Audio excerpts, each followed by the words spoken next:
Итак, финалист конкурса «Эльку на видение» Артемий Гаврилов на сцене. Встречаем!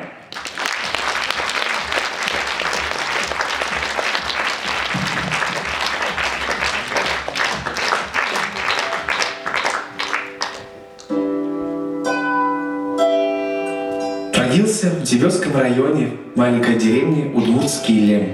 Родная деревня — место, в котором я по-настоящему счастлив. Живая удмуртская речь, земляки и близкие люди — это то, что вдохновляет меня и питает мое творчество. И если честно, я всегда видел себя на большой сцене. Весь мой творческий путь начался с 5 лет. Если быть точнее, в 5 лет я первый раз вышел на сцену, а петь начал намного раньше. Мама увидела мой интерес к пению и стала активно со мной заниматься. Она сама поет, играет на баяне и гармошке. Я рос в любви, и поэтому ее так много во мне самом и в моем творчестве. В один момент я понял, что чего-то не хватает в моей жизни, и я пошел работать в культуру. Ой, чулеми, тон чулеми, мадлеш медалеш теми, пулеш меда, излеш меда, задния свишлеш меда, пулеш меда, излеш меда, задния свишлеш меда.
очі коткої верти.